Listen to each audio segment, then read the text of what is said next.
সবসময় চেষ্টা করি যৌন স্বাস্থ্য শিক্ষামূলক সচেতনতামূলক যে বিষয়গুলো রয়েছে সেগুলোকে আপনার সামনে তুলে ধরার বা আপনাদের সামনে তুলে ধরার। অনেক সময় অনেকেই আমার verified YouTube channel sex edu with doctor দৃষ্টিতে বিভিন্ন ধরনের যৌন স্বাস্থ্যমূলক বিশেষ কিছু প্রশ্ন করে থাকেন, যেগুলোর উত্তর দেওয়ার চেষ্টা করি একটু সহজভাবে ভিডিও বার্তার মাধ্যমে। এবং অনেক সময় সরাসরি অনেকে এসে দাম্পত্য জীবনে তাদের যৌন জীবনে বেশ কিছু অজানা প্রশ্ন থাকে বা বেশ কিছু ভুল ধারণা থাকে, ভ্রান্ত ধারণা থাকে, সেগুলোর সমাধান অনেকে আমার কাছে চেয়ে থাকেন। আমি মূলত চেষ্টা করি সেই সমস্যাগুলোর একটা সহজ সমাধান ছোট্ট ভিডিও বার্তার মাধ্যমে সহজ ভাষায় আপনাদের সামনে তুলে ধরার। আশা করি আমার এই ভিডিও বার্তাগুলি আপনাদের দাম্পত্য জীবনকে আরও সহজ, স্বাচ্ছন্দ্যময়, নিরাপদ এবং স্বাস্থ্যকর করে তুলবে। আজকে কথা বলবো যে বিষয়টি নিয়ে, সেটি হচ্ছে দাম্পত্য জীবনে নারী পুরুষ উভয়ের ক্ষেত্রে, বিশেষ করে পুরুষরা অনেকেই আমার কাছে জানতে চেয়েছেন যে আসলে কোন জিনিসটি ব্যবহার করলে তাদের দাম্পত্য জীবনে বা সহবাসে তাদের লিঙ্গের উত্থান দীর্ঘক্ষণ হবে অথবা তাদের সহবাসের সময়টা তৎক্ষণাৎ বৃদ্ধি পাবে।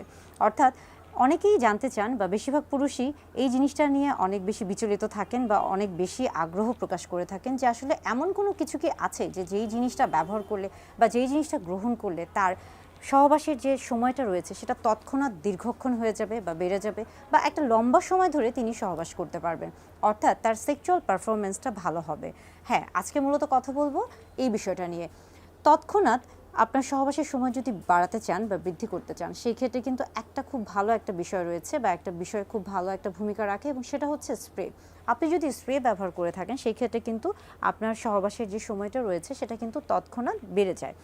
সেই ক্ষেত্রে আসুন আসলে বুঝতে হবে যে স্প্রেটা কি, স্প্রেটা কেন ব্যবহার করা হচ্ছে, স্প্রেটা কি কাজে লাগছে বা স্প্রেটা কখন ব্যবহার করছে, এবং স্প্রের ভূমিকাটা কি, বা স্প্রে ব্যবহার করার ফলে এটার উপকারিতা কি বা অপকারিতা কি, আদৌ কোনো উপকারিতা আছে কিনা বা অপকারিতা আছে কিনা, এই প্রত্যেকটা বিষয় নিয়ে আজকে কথা বলবো।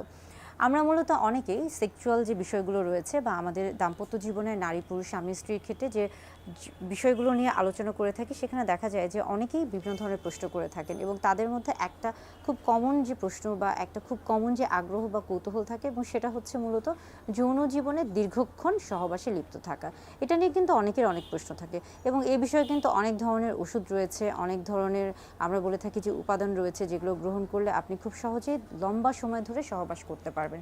তবে স্প্রের কথায় যদি আমরা এসে থাকি, সেক্ষেত্রে দেখা যাচ্ছে যে বিগত প্রায় 10 বছর আগের কথাও যদি বলে থাকি, যে 10 বছর আগেও কিন্তু স্প্রেটা খুব বেশি প্রচলিত ছিল না, কিন্তু ইদানিং স্প্রের প্রচলনটা অনেক বেশি হচ্ছে, পরিচিত হয়েছে, এবং এটা অনেকের কাছে খুব বেশি, আমরা বলবো যে অনেকেই অনেক বেশি স্বাচ্ছন্দ্য বোধ করছেন এবং পছন্দ করছেন, এবং ইদানিং কিন্তু স্প্রেটা অনেক বেশি হচ্ছে, ব্যবহৃত হচ্ছে।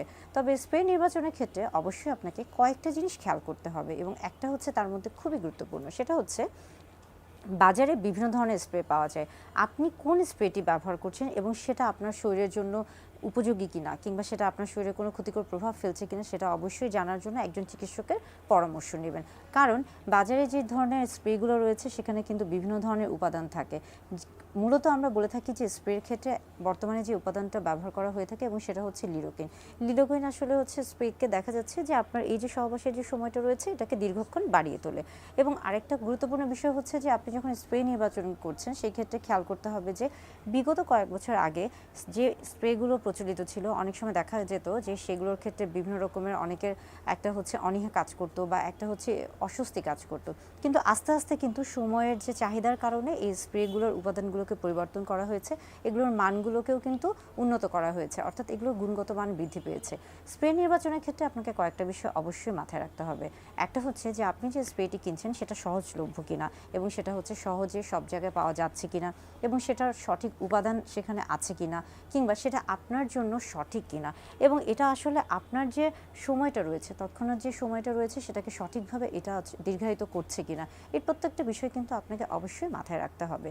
এখন আসি যে স্প্রে বিষয়ে যদি আমরা আসি, সেই ক্ষেত্রে খেয়াল করতে হবে যে স্প্রেটা কিভাবে ব্যবহার করা হয়। স্প্রে মূলত পুরুষদের ক্ষেত্রে, অর্থাৎ পুরুষ লিঙ্গে ব্যবহার করা হয়ে থাকে, এবং সেই ক্ষেত্রে খেয়াল করতে হবে যে খুব বেশি না, 2 থেকে 3 বার চাপ দিয়ে যদি আপনি ব্যবহার করে থাকেন তাহলে কিন্তু এটা হচ্ছে যথেষ্ট।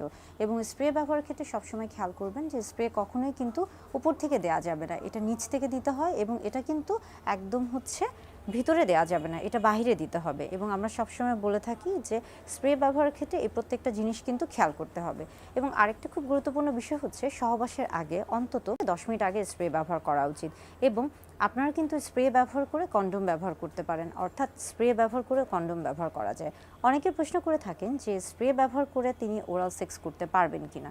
সেই ক্ষেত্রে বলে থাকবো যে স্প্রে দেওয়ার পরে অবশ্যই আপনাকে অপেক্ষা করতে হবে স্প্রেটা যেন আপনি যেই স্থানে, অর্থাৎ পুরুষলিঙ্গের যেই স্থানে বা যেই অংশে, চামড়া বা ত্বকের যে অংশে আপনি স্প্রেটা দিচ্ছেন সেই জায়গাটা শুকিয়ে যাচ্ছে কিনা, না শুকানো পর্যন্ত সেটা অপেক্ষা করুন এবং তারপরে আপনি সেখানে কন্ডোম পরিধান করুন, কিংবা তারপরে আপনি ওরাল সেক্স করতে পারেন। সেই ক্ষেত্রে অবশ্যই আপনাকে না শুকানো পর্যন্ত অপেক্ষা করতে হবে, অর্থাৎ যতক্ষণ পর্যন্ত না জায়গাটা শুকাচ্ছে ততক্ষণ পর্যন্ত অপেক্ষা করতে হবে। স্প্রেটা যদি ভেজা ভেজা থাকে, আপনার চামড়া বা ত্বকটা যদি ভেজা থাকে, অর্থাৎ পুরুষ লিঙ্গ বা পেনিস যদি স্প্রে করার ফলে সেখানে যদি ভেজা থাকে, তাহলে কিন্তু ততক্ষণ পর্যন্ত সহবাস করা যাবে না বা ওরাল সেক্স করা যাবে না, বা কন্ডোমটাও কিন্তু তখন পরা উচিত হবে না।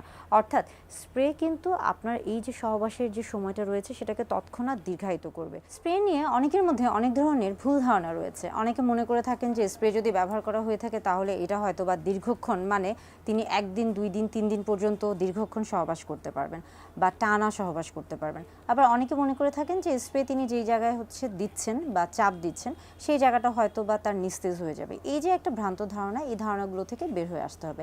স্প্রে আসলে কিভাবে কাজ করছে, আপনি যখন যৌন উত্তেজক কোনো কিছু দেখছেন বা আপনার মধ্যে যখন যৌন উত্তেজনা কাজ করছে, তখন কিন্তু আপনার যে শরীরে, বিশেষ করে পুরুষদের ক্ষেত্রে আমরা বলে থাকি পুরুষ লিঙ্গের রক্ত সঞ্চালনটা বৃদ্ধি পায় এবং সেখানে তখন যৌন উত্তেজনা তৈরি হচ্ছে এবং সেখানে দেখা যাচ্ছে যে রক্ত সঞ্চালন যখন আপনার বৃদ্ধি পাচ্ছে তখন কিন্তু আপনার লিঙ্গ উত্থান হচ্ছে এবং এই লিঙ্গ উত্থানের ফলে সেখানে কিন্তু বীর্যটাও খুব তাড়াতাড়ি বের হয়ে যাওয়ার একটা প্রবণতা কাজ করে থাকে।